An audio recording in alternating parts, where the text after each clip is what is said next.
sponsors, we have Butch House MMA, Brazilian Jiu-Jitsu, West Virginia's largest jiu-jitsu, kickboxing, judo, whatever it is that you want to learn, you can do it at Butch House, Brazilian Jiu-Jitsu and MMA, LLC. Now you can get there. How? If you're on the web, go to advancedbkj.com, baby. advancedbkj.com. Step your jiu-jitsu up. All right, somebody put their hands on you. Oh.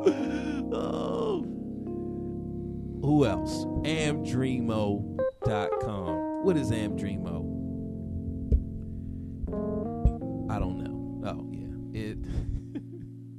They're going to help you with your fan base, okay? Because you're getting tired of just playing the songs for your mom. All right, your mom, she's not telling you anything, okay? You can't take your mom to the venue and be like, all right, I got my fan with me. That's just not going to happen, all right? They're not going to pay. They're going to be like, all right, you got one? All right, free, okay? Mom equals free. Brother equals free. Amdreamo equals at least $500. Okay, $500 a gig. That's the guarantee. That's not their guarantee. That's my guarantee. Okay, you go to Amdreamo. All right, you're gonna get $500 eventually per gig. All right, that money adds up, son. Also, Bo knows music. Now, we're fortunate enough to have a great musician. This is not me playing, you know. So we're fortunate enough to have an awesome musician with us today. So we're going to definitely be learning some stuff that's going to be over my head, your head. But you can go to BoKnowsMusic.com and get caught up. Get caught up, son, at BoKnowsMusic.com. Cue the music. Welcome to the podcast. Welcome to the podcast. All right. Let me introduce you to Bo Miles, a unique and likable guy. Everyday life, friends and family makes up the artistry.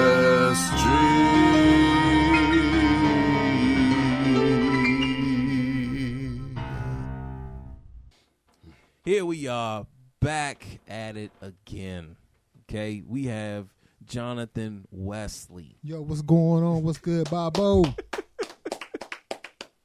We have Fitlu is back with us again. I just love it so much till I gotta hang, bro. I gotta hang. Yeah, and we had such an awesome time, man, that last one. So I'm glad to have you back with us. So y'all definitely gonna be hearing a lot of Fitlu on the podcast. So I got a lot to say, man. Yeah, see, and remember to talking to the mic, man. I spent like 2 weeks fixing up the art. Now y'all can't hear it. What did I tell you about that, bro? You don't share your damaged issues with nobody, bro. Keep the issues at home. Look, yeah, they can't even hear it. You can't, because I put in that work. You can't even tell that there was an issue. Okay. Word. But that's why you are who you are. Yeah, I wish. Okay. By Bo Miles doing his thing, yeah. So, as you guys can hear, John is a phenomenal keyboard player. Yes. We're going to just take whatever. I mean, give us a hymn. And he's a young star, man. Oh yeah, He's a young star. Yeah, man. He's definitely. He gave me actually, you probably don't know this, but he gave me my first band experience. Like I've never played in a band. And he was like, "Yo, man, come on, you can do this. Yeah, you can do this. Yeah, that was my first. That was like my first band, man. So was he on bass? Yeah, okay. He was on bass. Just he plays all the instruments. I only can play just the piano for money. But John, that's a church thing, man. I'm all right, man. I just try to keep it in the pocket, man, and just do what I do to the best of my ability. That's what you got to do, bro. That's what you got to do. Yeah, and remember, I was talking about those musicians that are raised in the church. Yeah. You know, and how Was you raised in the church, Jonathan? Yes, I was raised in the man. church. take us back. Take us back to as far back as you want to go, and just tell us how. How did you get started, man? Was you playing before when you started, or did you just decide to pick it up at church? Well, I'm playing keys right now, but my main instrument, my love, is the drums. So I started out playing drums as a kid, Okay. and then I started playing keyboard maybe in piano when I was in junior high school, maybe like 8th or 9th grade. And then once I got into high school, I just kept with it, just kept playing or whatever. And but I was always playing the drums at church, never really playing the piano because we had a piano player. But I started actually playing. I was the minister of music when I turned 18. The bishop came to me. He was like, "Are you ready to start playing?" I was like, "No." And he was like, "Well, we need somebody. We don't have nobody right now." And he was like, so I told him I'd pray about it. I prayed about it. He came back to me. He said, "Are you ready?" I said, "No, but but I am willing to give it a try." So everything was in the key that I knew how to play everything in, and I was playing in C. So everything was in C. No matter what song it was, fast, slow, minor, major, it was gonna be in C. I was gonna get you to C. I didn't have transpose because we was playing on the organ, so I was playing in C, and eventually I started, branching out and playing in other keys, but everything was in C, and they start singing, praise the Lord, everybody, praise the Lord, everybody, but when I first started, it wasn't like it, it might have just been praise the Lord, everybody, praise the Lord.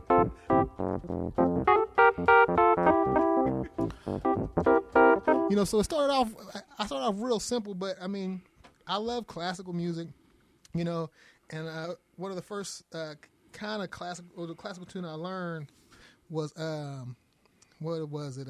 Bob, you probably know it. Was it?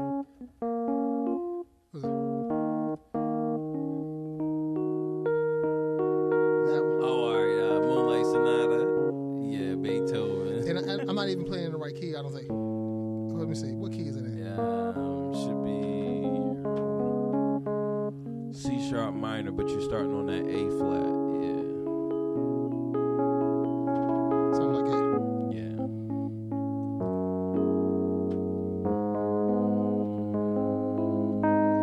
So I can't remember, but I used to be able to kill that tune, right? And I just knew that part. And you just learned it from ear? Just from ear. I was just playing around with it. I'll say,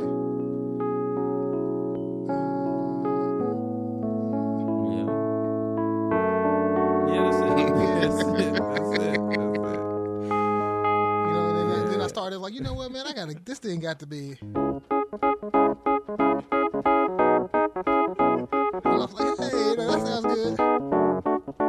And then just, and then it just kind of, I didn't know I was playing in C minor. I just knew that I knew where to go, when I was playing the song. But, that's how I started, man. I started out in the church, playing the organ, not playing the keyboard. With transpose, started playing the organ. And so I had to learn how to play in different keys, and I still don't play the best in all the keys. I don't know all the same chord changes that I, would know in a favorite key, like D flat or A flat or something like that. And even the keys that I started out playing in, I can't even do all the same chords I can play, So, but I'm always learning, man. Always learning, always thinking, always seeking knowledge and just trying to perfect this gift, that God has given me. And I understand you're trying to play the bass too, man. Yeah, man. I'm trying to play the bass. I've been playing bass because I know you are a phenomenal bass player. But I've been playing the bass probably about 5 or 6 years on and off.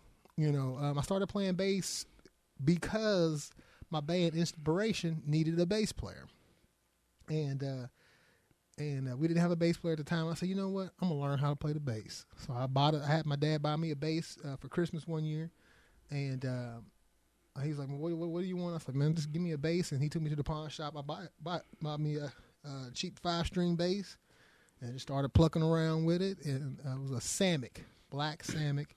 And I remember that bass. Mm-hmm. And because you played at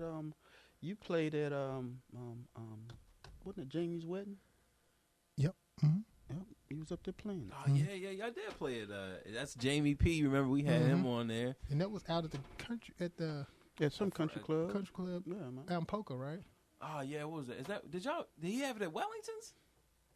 Or he had it somewhere else? It might have been. I forgot. But I do remember. Set, I remember. It was a real nice set. Yeah, I do remember. It was nice. Because I was like, who's that little guy up there? Think he? Yeah, I wasn't doing nothing. Actually, you were sounding great, brother. I had to give it to you. And you know what? I find I do a lot of observation. I sit back in the cut and I watch. But piano players who decide they want to switch over to bass, they end up being much, much better bass players than people who actually start out playing the bass. Mm-hmm.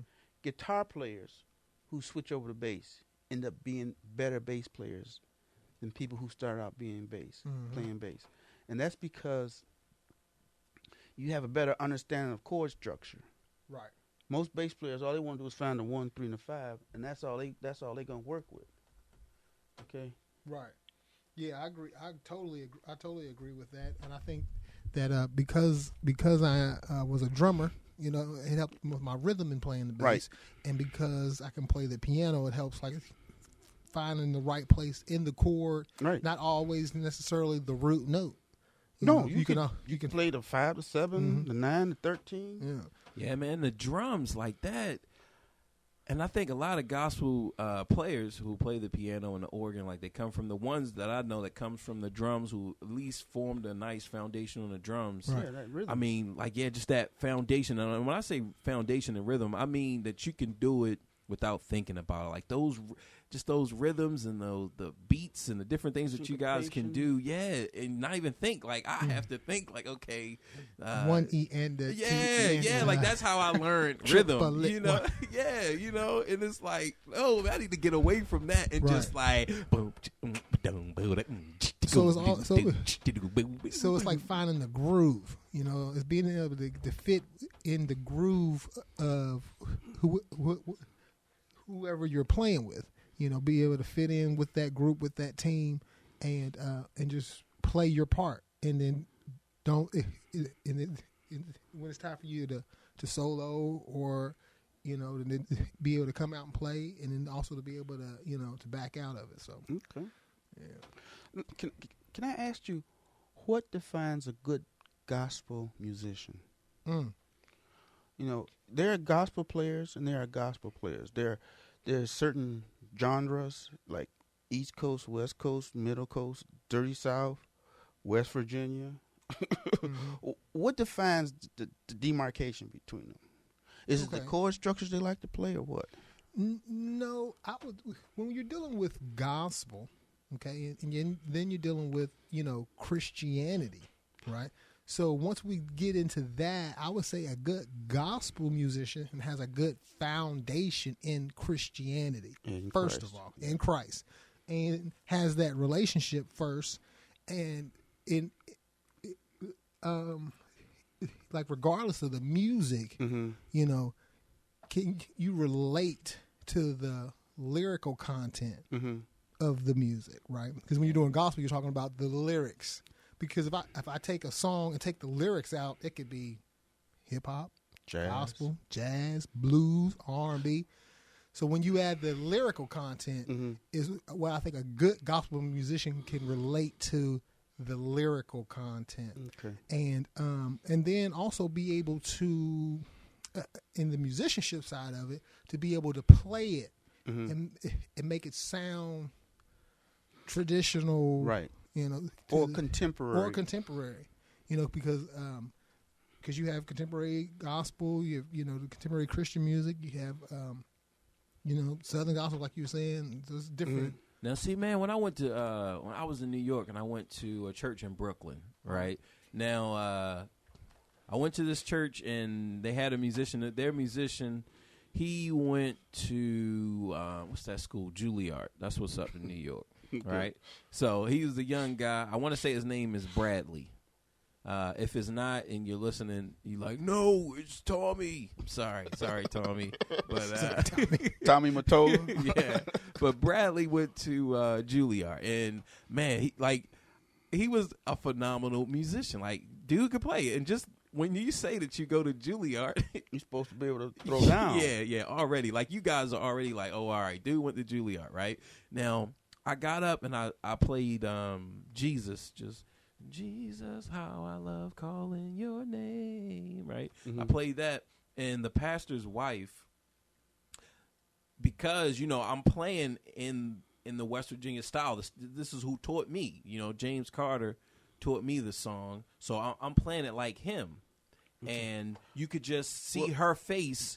Define who James Carter is for everybody. I mean, he's a musician. He's a gospel musician down in here in this area, and he's the local, so he has that regional sound. And I don't know how regional it is, but the whole idea was that the pastor's wife, when she heard the song, yeah, you good, man, don't worry about it. When she heard the song and she heard the way that I played it, I mean, it just took her to a place that she just felt like at home and like, yeah, this is what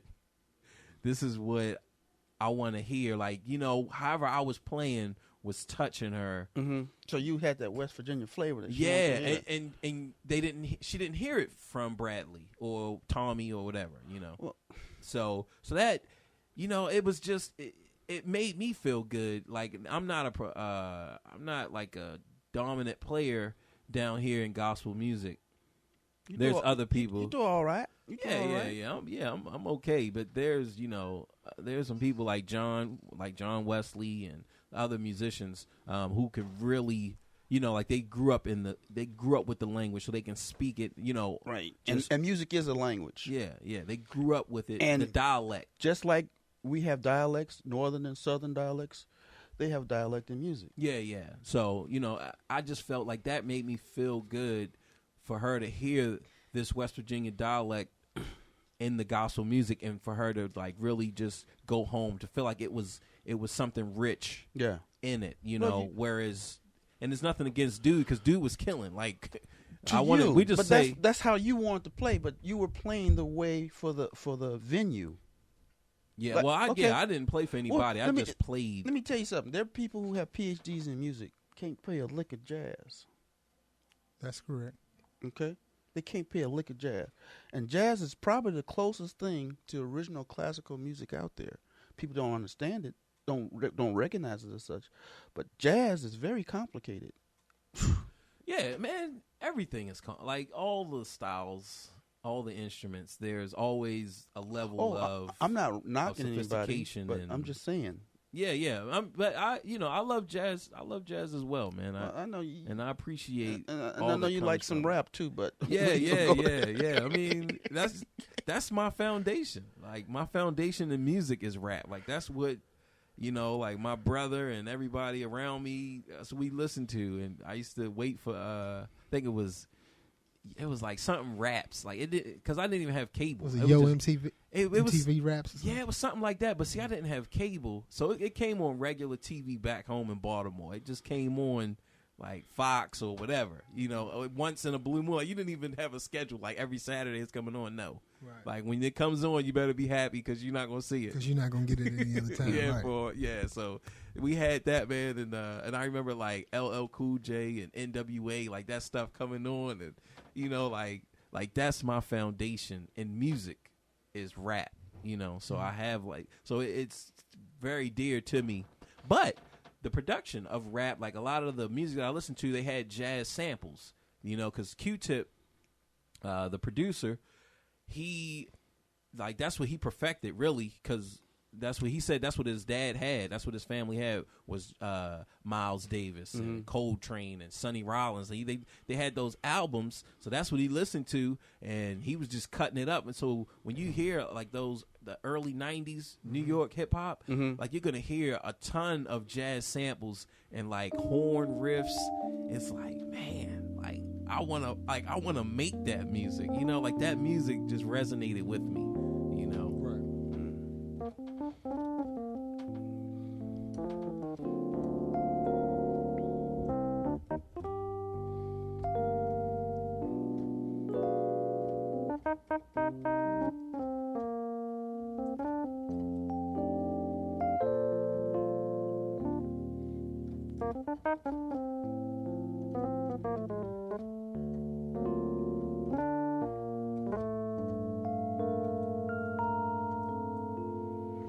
Yeah, like I'm still growing with my jazz. You know, I'm most comfortable in gospel, but I'm growing with my jazz and chord structures and different things like that.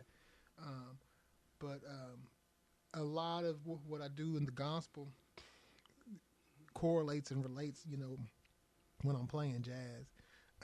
And when I first started off playing like jazz music, I was playing bass. And I was playing bass because because my band, which was a gospel jazz band, needed a bass player. So you know, transferring back to playing keys more often now, I'm finding myself, you know, having to relearn, you know, jazz tunes and standards, you know, on the keys versus, you know, playing them on the bass. Because like, you give me a chord chart with the bass, and I can play the bass, you know, but then going back and having to read the chord chart for keys, I'm like, man, C minor flat 7, what is that again? Jeez Louise, you know. And so I have to go back and get my chord chart book out, look at my, you know, big 300-page book, like, okay, that chord, okay, now I got it, you know, and I'm learning, you know. You got a copy of that, don't you, Bobby? Yeah. You did. You did hook me up with a copy. I guess that's it's a chord chart book, or Well, it's it'll tell you the different chords chords and how Oh, wow. and how to play them, like the different hand structures that you could do. Okay, You know, I need to get a copy of that. Pictorial. Then. Yeah. It's pictures. And see, man, like this is That's what we need these days, bro. We need. I need a picture book. like, and look, man, this is how they used to do it. Like before there was YouTube, Right. Like You the buy a great, book. the great musicians, man. They had VHS tapes and they had picture chord books, Reel to reels. Right. Yeah. and it was a secret because like you didn't even know that this is how they got good. You just knew like, yo, dude is killing. I don't know where it's coming from. Where did he Woodshedding, get that? man. Woodshedding. Yeah. Woodshedding based off of those tapes. Like it just didn't come from just out of thin air. Like Right. yo, No, Right. nobody created anything, man. Yeah. I mean, it's done a long time ago. Yeah. Yeah, man. yeah. And see, man, and that's like even some of the stuff that you were playing a little bit ago. Like that's like that dialect that I'm talking about. Right. Because some of our listeners who are gospel musicians, like when they hear you, they can hear like, yo, dude is playing different from how I'm playing. Right. You know, and that's an awesome thing. Now, if you don't know the music and you're just hearing gospel music for the first time, black gospel music, you know, because you might grew up in a white church or something, right? So then it all sounds like, you know what I mean? It all sounds like, oh man, it's all like black gospel music. But the deeper you get, then you can really detect and distinguish the different dialects, and that's something that's just crazy to think about. You know, I got this. I'm an avid fan of just listen to what other musicians do, and I got this online. I got this thing from Andrew Goucher, and he talks about a very similar background as Wes. Right. That, you know, he started out on drums. Pastor put him on drums. He said, "Okay, go over there and I'll play that bass." And he stayed on bass. And the rest is history. And he basically said he was like one of the forerunners of, you know, gospel bass, because he didn't have anybody to emulate from. So he had to figure it out, create it himself. Right. So now let me ask you, what's so different about a chord structure you play from somebody who's playing classical music? I mean, a C minor 7 is a C minor 7. Yeah, but see, classical music is not the way it's taught. Classical music is not taught for you to understand the structure right away. Like when you first get in, you learn the song. You don't learn the progression. You learn the song, right? Let's say it's Beethoven's Moonlight Sonata that John picked up by ear, right? So you learn that. Now, you don't learn the structure that it starts on the 1 and then he does some interchanges. Like you don't learn that in classical music. You just learn how to play. So you're basically aping What is that? If you teach a monkey how to do something, and he just repeats it and repeats it. Yeah. So because you learn that first. Because I'm gonna tell you, then you learn. I played the theory behind it. I played string bass, and I started out playing classical. I played all the way through high school and part way through college. Didn't know how to solo. Didn't understand what I was doing. I could read the charts. I could read the notes. I knew what the notes were, but it was the most frustrating part of my life as a musician. Yeah. So in this is one thing that I my philosophy and what I've learned, even through teaching throughout the year, throughout my long 33-year-old life, but what I found is, we say music is a language. You learn music as a language. You can speak it. You learn this new language, right?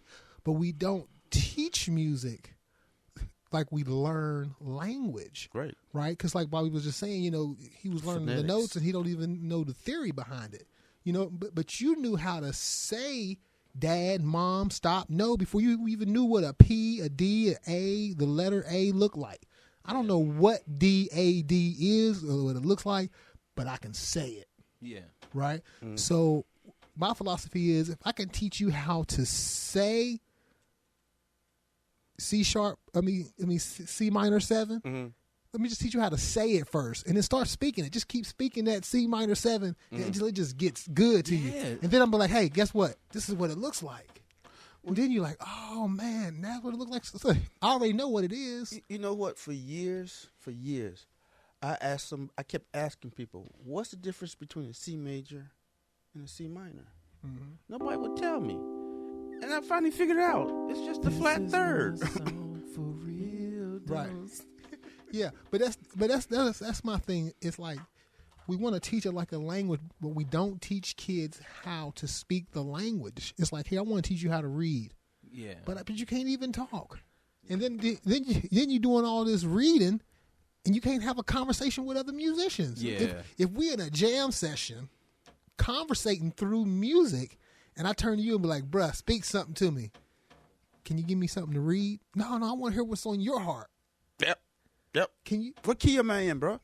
Well, what key we in? No, for real. Like, can you just off the top of your head, just give me one sentence, bro. I didn't bring my charts with me. You can't even say a sentence without having to read a manual, a piece of paper that keeps you inside of this box. And we're talking about people who've been taking music for 10 years. No, I'm talking about doctors, 30-year, 40-year veterans. Yeah. Well, but you know what I find though? A lot of the accomplished musicians, they're not willing to share. Right. They hold back, and music belongs to everybody. I mean, if you're great, you're gonna get yours. Right. Yeah, but the disconnect between because when we think of accomplished musicians, we're not talking about classical musicians now. Anytime I talk about an accomplished musician, I'm talking about a jazz musician. That's all that exists in my world. I'm sorry. Because and I'm not really sure why, but people treat classical music like Latin language. Well, you know what actually it is? It's like Old English. Yeah, I guess. Uh-huh. It is. It's because it's taught to where you don't speak it. But now here's a caveat for you. It's taught for you just to read it. No, here's a caveat for you. It's you try to interpret what the original composer did. But Coltrane, all the greats, they go back to that stuff and they pick out the modes and stuff and work with it. Yeah, but they don't speak it. You always read classical. Okay, it's just like you go down to Charleston to the Capitol. We saying the same thing, but we have a different dialect in saying it. Yeah, it's kind of like dialect, but I see classical as different than dialect because classic doesn't offer any leeway. You have to play that note. If it's a C on that chart, you better play a C. Yeah, and that's the bottom level of classical music. Like that's what you're gonna have. Whereas when we say dialect, we say that, okay, we all know this song. We all know Down at the Cross, but we all going to play it different, right? But when we talk about classical and jazz, this is like, we're not playing the same songs. No. We're not playing the same progressions. We're not doing it. Like, only the foundation is the same, that, okay, we're speaking from our mouth, but the language is totally different. Yeah. You know? It's like And like right now, John's playing that, and if I play it, it's gonna sound different. you hooked up, man. Nah. You ain't hook him up, John. We couldn't figure it out. Like, we couldn't figure out how we can get sound from it, you know. But and I'm a horrible organ player. We would have to change spots. It's cool. Because you know, little Cordell will be like, "Oh man, get him off the organ." But yeah, man, classical music, and you know, there is stuff to be learned from. Yeah, here's a little bit of sound up here, but there is stuff to be learned from classical musicians. Well, it's the foundation. And but they rely on theory and harmony, those classes, to get to, if they decide they want to start composing. Everybody's not a composer. yeah. Okay. Yeah, and but see, that's just like a restriction from the music. Like, that's like still a restriction from its time when it was created, because the whole idea of classical music is that someone gives you the music. A sheet of music.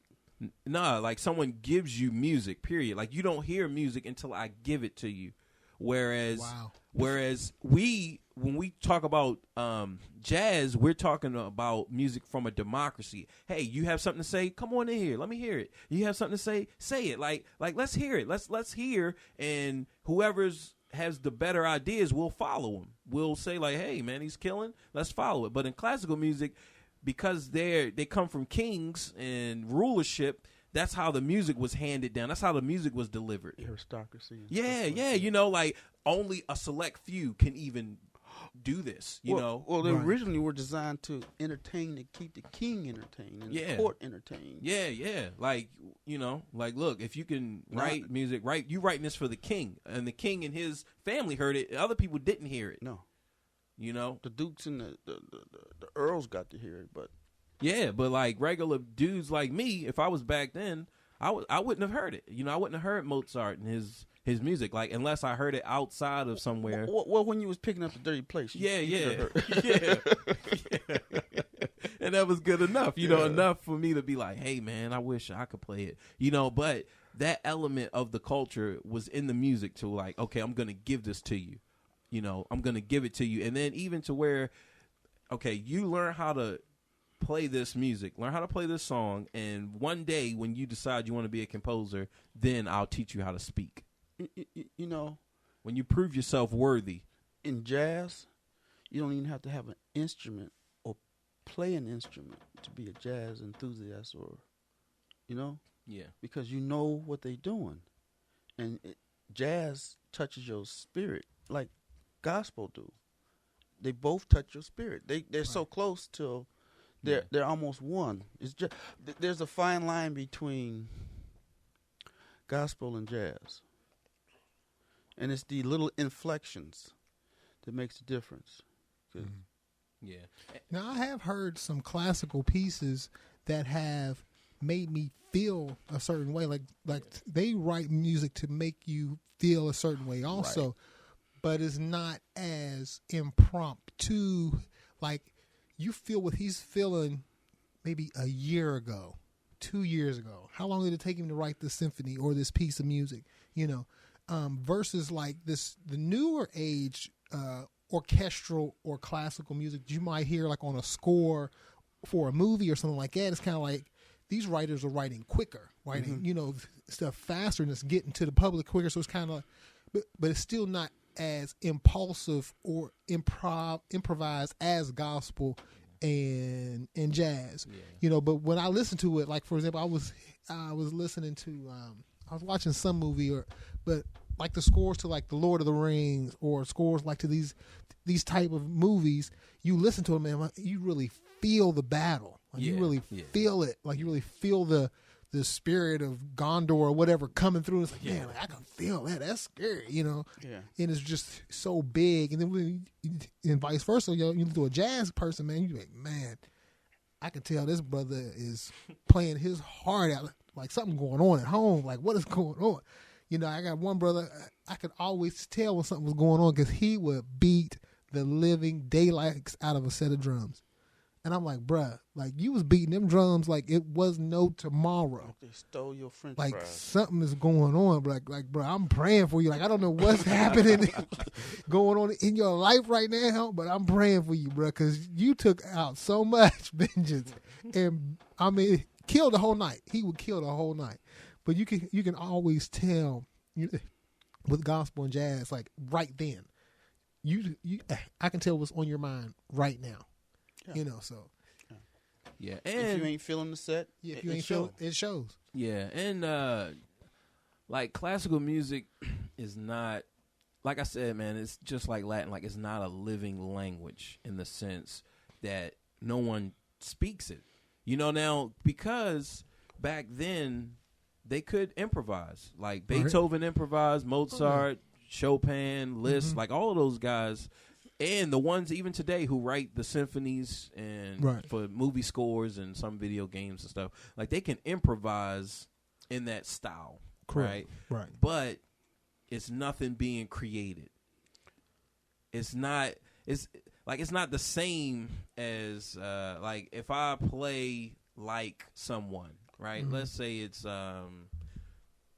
Coltrane, right? I really like his, like I love Coltrane on the sax. Like I love Coltrane. He's like my number one.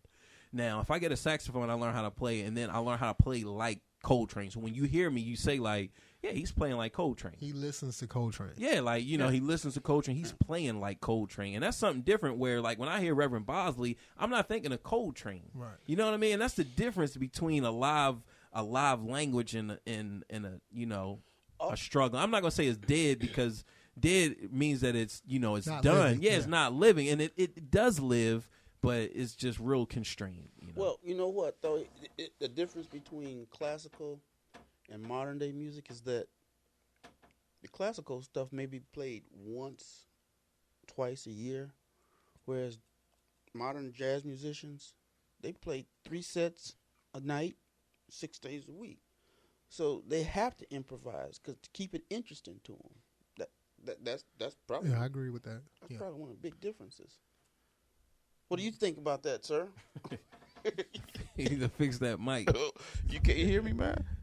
Microphone check 1 2 1 2. Yeah, that's good. Like,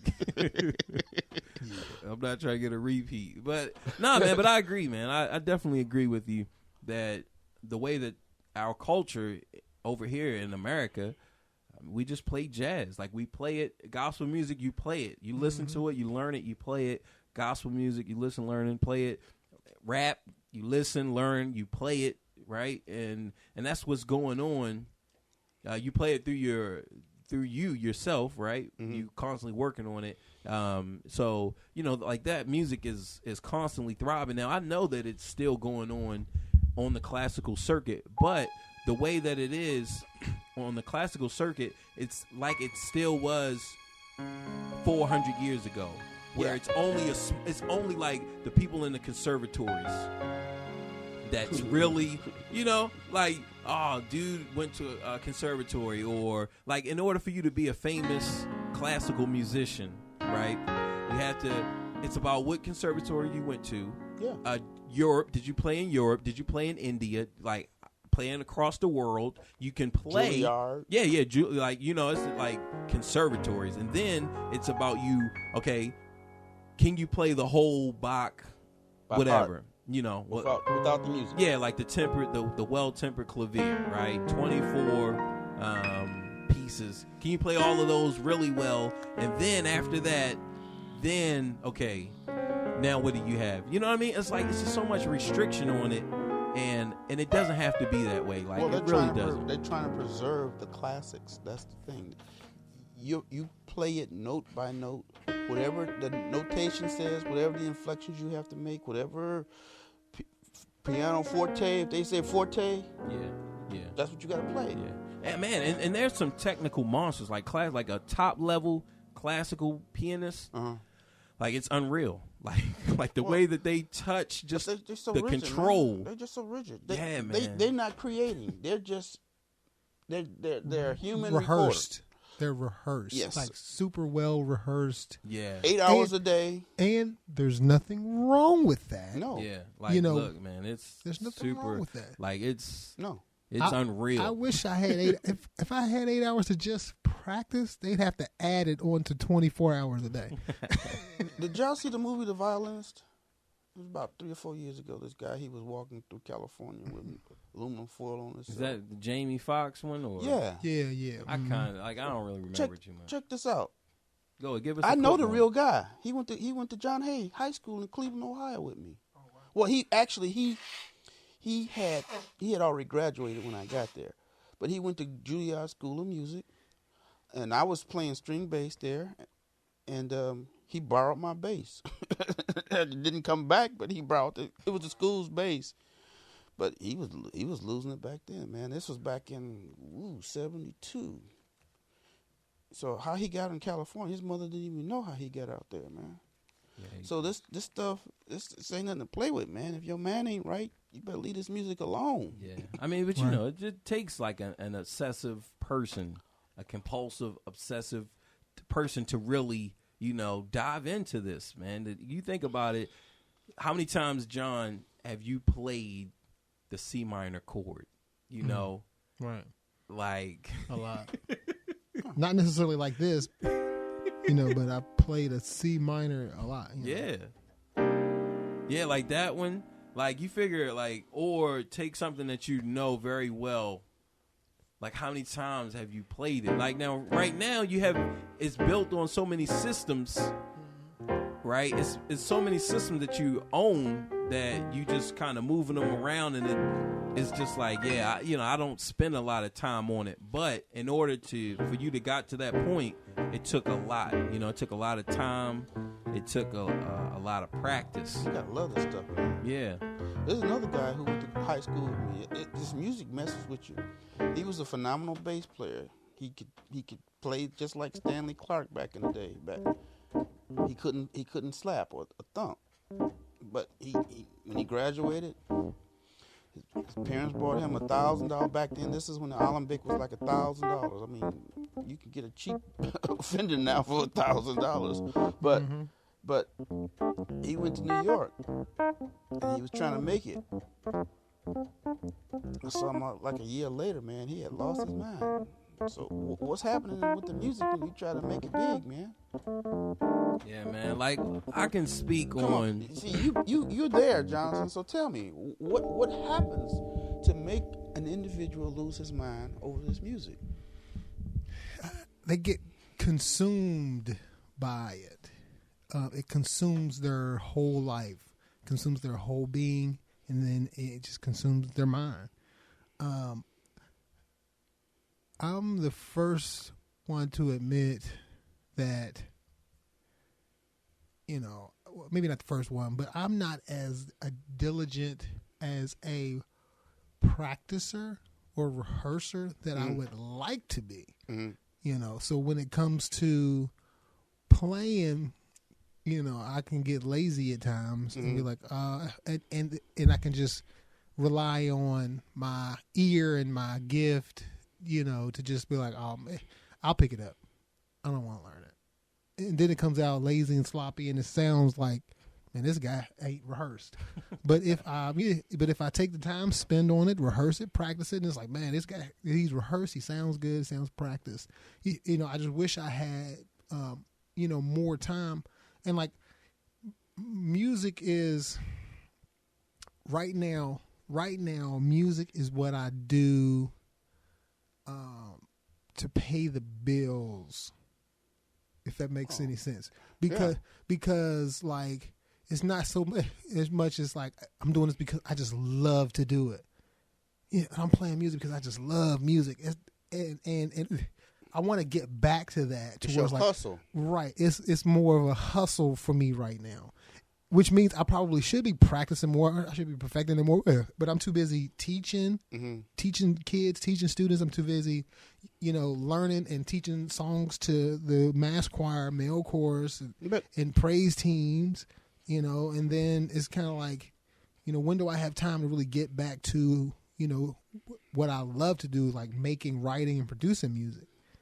It's kind of put on that back burner right now. It's still burning. It's still on. It's on simmer. It's on. But it's just not on 7 or 8 right now.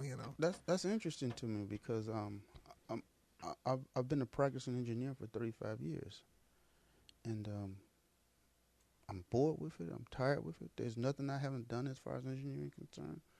But music, sometimes I feel like just quitting my job, my day job, where I'm making my money and I make good money, right? Just to practice, just to touch. I won't go to bed unless I touch my axe. Mm-hmm. I won't go to bed if it's just 5 minutes. I gotta touch it. I gotta feel it. So I guess. And I want to be able to get back to that, because like I'm doing music like all day anyway, but it's not really what I want to do. But you have to discipline yourself. I told another young musician that, if you got to practice, if a girl giving you problems about practicing while you at home with the family, wait till she take her butt to bed and then practice from like 1 o'clock in the morning to 3 o'clock and then go and crawl back in that bed. Right. But, if that's what you love, you cannot let anybody take away from you what you love. Right. And I'm going to have to tell you, I was married before. And to someone else, she couldn't stand me playing. So I gave up my music and my instrument for like 12 years just to keep her happy. I wasn't happy, right? But just to keep her happy. So you have to decide what's important to you. Right. I got a beautiful daughter, but yeah. And another thing for insanity, like music wise, is when you really think about it, it's you by yourself practicing. Those guys, it's just them. They're just practicing nonstop, right? Yeah. You're like I said, I mean, you're consumed by it. You're impulsive, right? It's just, this is what you're thinking about, right? At some point, it shifts, and you're no longer the man or the woman. You're no longer, it's now some other person that's now, killing. And that weighs on a musician, especially if you've been. You become a very selfish, vain person because all the attention's on you. Right. But here's the thing, though. How can those little Asian kids at 6 years old be proficient on a piano, playing that classical stuff? And you've got people that's been practicing 30 years. I mean, proficiently practicing. And these little kids, they use some method, and they blowing everybody out the water. Yeah, man. Because like the classical teachings work, and what you got to understand, right? And we're talking about the top levels. Like we're talking about people who are in conservatories, right? Like they learn, like it's certain things, certain tricks and things that they teach those kids that we don't see it. We don't understand it. Like we never get exposed to it. So we're like, oh man, how are they killing it? But it's just a certain way that they're delivering the information to them. One thing about the Asian language, and I'm not slamming Asians or anything like that, their language are pictograms. So they're like memory experts. One of my college professors, he explained to me, he said, we're not super smart. We're just memory experts because our words are formed by little pictures. So you have to memorize all these thousands of pictures and learn how to put them together to make a sentence or write a paragraph. And I'm like, wow, he's right. And, I tell people, if you have to train yourself. You have to put your work in. Oh, man, have you seen, I was watching it was a report on their math.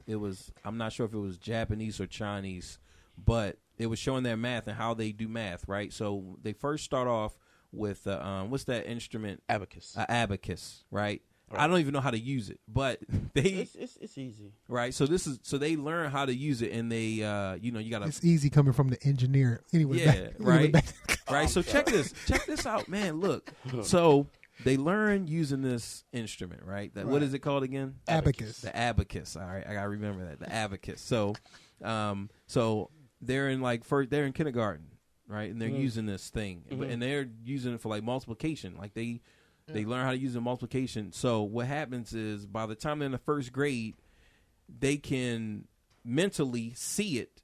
So now they can just use their fingers to move this imaginary abacus, right? And they showing it and they're blazing through it. It's like top level multiplication, right? And they're in their hands, and then eventually they can move their hands away and they can just visually see it, and they're just using it. It's still in their mind. I mean, just think about that, man.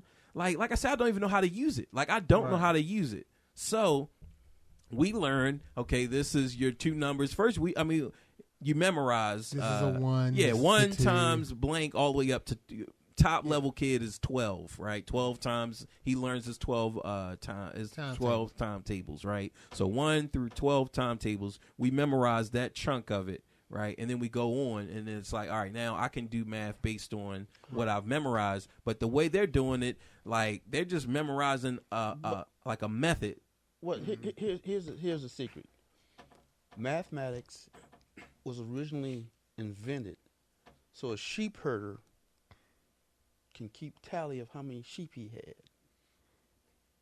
And if you look at all your forms of math, and we're digressing, but I just want to throw this out here. It's never digressing. But everything is counting. If you can count to 10, you can do any form of mathematics out there. And I try to explain that to people that, multiplication, 3 times 3 is you take 3, take 3 straws 3 times.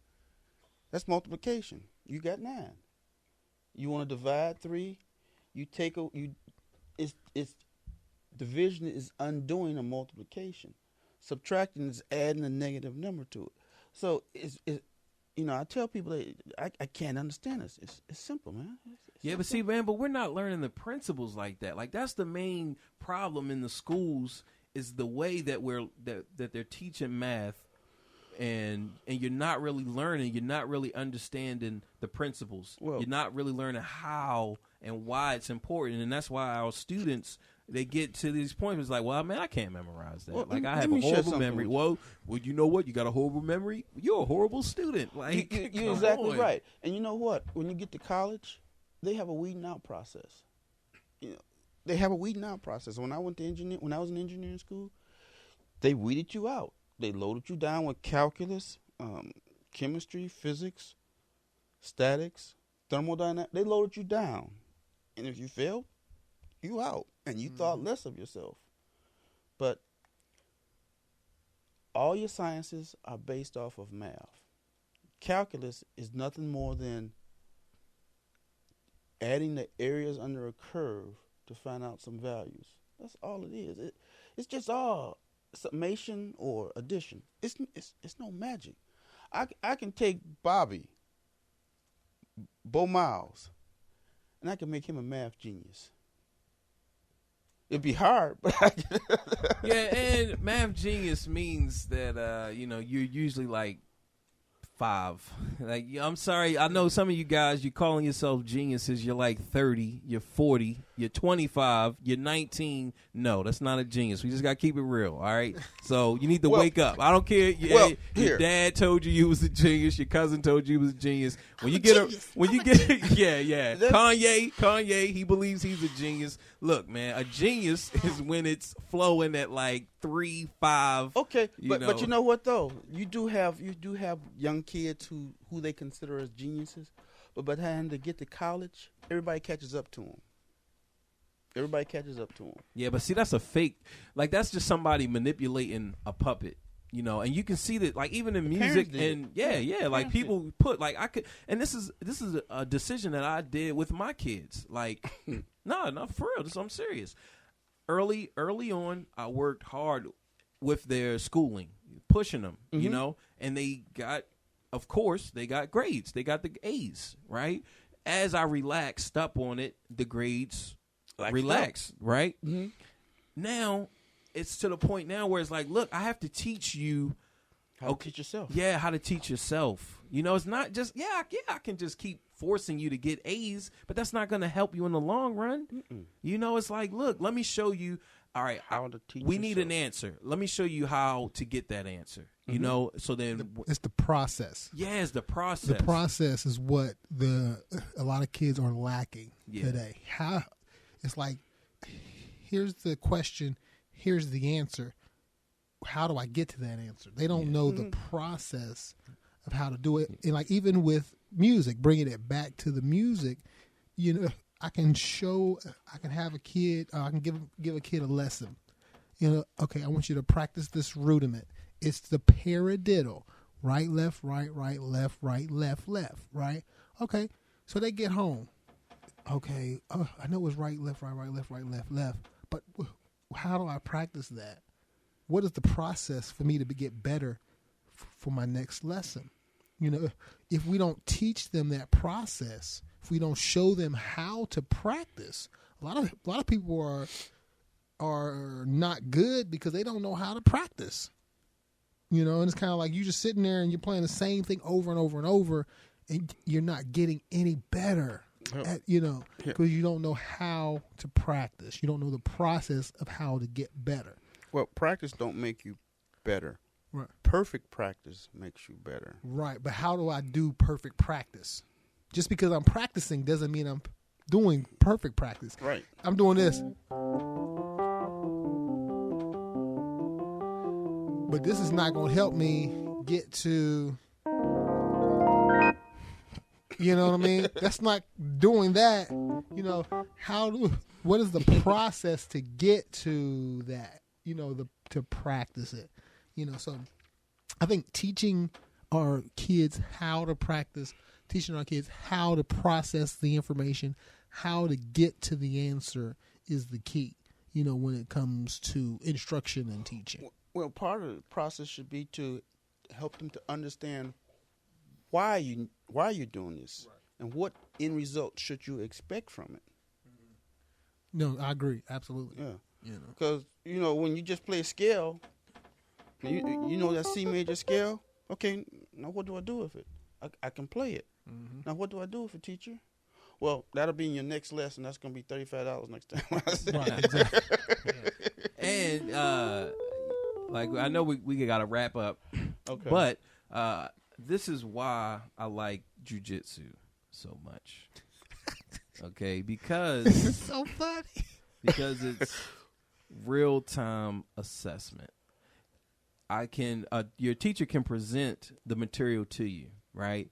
And he's going to present it in a watered down way so that you can see it and comprehend it, right? Now, once you get into, and now you're rolling with someone, that means that you're tangled up and you are both grappling, trying to submit each other. At that moment, you know, it's like, okay, let's say you get it or you don't get the choke, right? We're just going to say it's a choke. Let's say you don't get it. So is that your ultimate goal, to get a chokehold on your opponent? Well, you want to make him submit. You want him to tap out and say, like, you know. I give. Yeah. Uncle. Like you got me. Like, you know, you either going to break my arm, break my leg, my shoulder, or I'm going to pass out, right? So that's the end goal of it, right? Okay. Now, when they present it to you, if you get it or if you don't get it, you know, like, okay, I got to work on it, right? Now, let's say you work on just the basic way that he showed you, right? That's not enough. Yeah, how do you apply it? Yeah, how do you apply it? You know, how can you take what he showed you and apply it in a real-time match against somebody who's not trying to get choked out, who's trying to choke you out, who's trying to break, your arm. Yeah, like, how are you going to do that, right? Yeah. It just gives you a real-time assessment of your learning to where you can say, like, you know what, man, maybe I don't understand this. Maybe I think that I do, but I don't. And I think so much of when we talk about music, when you do that you do that 100 times and you think like, man, I got it. All right, well, let's throw on Blue Bossa. Give me, you know, you don't even think like but it can work. But you never think about the placement of it because you're not taking it into the different environments. Right. You know, so that whatever you practice it, but put it in different environments. right? Put it in a different song, and that's the good thing about Start on jazz. a different note. Yeah, start on a different note, right? But even if at the basic, just ba da da da da da da da, see if you can play that in every song that you know how to play, even for a classical Every musician. key. Nah, just every, like, because we're talking about the very basics. You don't even know. You just know what's in front of you. I'm talking about a classical musician. If the piece is in F, you play it in F. If the piece is in C, you play it in C. If it's in A flat, you play it in A flat. But you don't really know it. You know what I mean? Yeah. You don't. That's not the key that you can just play anything from your mind in. So I challenge you to play whatever it is, but play it in different environments. Whether it's or When the Saints Go Marching In, or Mary Had a Little Lamb. So let's say you play in Mary Had a Little Lamb, and then you play or When the Saints Go Marching In. Play both of them together. Like, find where, okay, I'm going to play first. I'm going to play Mary Had a Little Lamb, and then I'm going to continue to play or When the Saints Go Marching In. That's right? What Charlie Parker used to do that. Yeah, That's what he's like, known for. yeah, that way you can assess if you really know it, if you have control over it, or does it have control over you? Right. Oh, it's got control over you no matter what. Because everybody is seeking that high point. Yeah. So, this is definitely a good session, and if we were at our thing, we would just keep running. Yeah. But yeah, we're gonna. Well, let's have Mr. Wesley have the last word, man. No, I'm gonna have the last word just because I gotta close it out. But I'm sorry. but yeah, I mean, he can. Now it's time to say goodbye to all my company. M-I-C-K-E-Y M-O-U-S-E Mickey Mouse. Nah, man, I'm just glad you got me on the podcast, man. I'm glad to be a part, man. I'm glad I can give you a little bit of insight. Do you have an email address? Yes, I do have an email. You can Facebook Oh me. Yeah, Facebook me, man. Jonathan Wesley at Facebook.com, I guess. My search him on band, Facebook. Inspiration Band. We on iTunes, Amazon, CD Baby, everywhere there's digital music. We're out there. Just look under Inspiration Band, and you can find us as gospel jazz. And we also are on Facebook. You can also hit me up at Wees Beats at yahoo.com. That's WEESBEATS at yahoo.com for any music production, studio time. We do all that music stuff. So just hit me up on there, man. It's been a pleasure. I appreciate you guys having me on the cast. What about Instagram or Twitter or any Yeah, of that? Instagram is also Wees Beats. I think on Instagram. I have a Twitter. I don't really use Twitter. I just check Facebook and Instagram every so often. All right, so no doubt, y'all. There we have it. We have Jonathan Wesley. We have Fiddloo over here. Another episode down the pipes. Remember our sponsors. We have Butch Howes, BJJ, and MMA LLC in Charleston, West Virginia. Charleston, West Virginia's largest black belt instructed Brazilian Jiu-Jitsu gym. We also, at advancedbkj.com. That's advancedbkj.com, baby. And by the time this go up, my website gonna be up. All right. Okay. So, he's not a sponsor, but drop it, man. Let us know. I mean, what's up? Where can we go? Fiddloo.com. Oh, fitloo.com. Get your instruments. He hand customized basses. Engineering design. Custom. Anything you can put on paper, I could make. Yeah. See, so we'll definitely hit that up and talk more about that. But I want you guys to go over there, show them some love, buy the instruments, okay? Buy the instruments. I got some really nice refurbished instruments that I'm getting away because I have an addiction. I see a broken bass, I have to fix it. Word. Okay, Wesley knows. All right. We also are brought to you by Amdreamo Music at amdreamo.com. Build your fan base ASAP, Okay, I'm getting tired of y'all doing these free gigs. You're getting tired of doing free gigs. Your mom is getting tired of you doing free gigs. That means amdreamo.com. Last but definitely not least, BoKnowsMusic.com. You don't understand what just happened this episode. Go to BoKnowsMusic.com and get caught up. Do.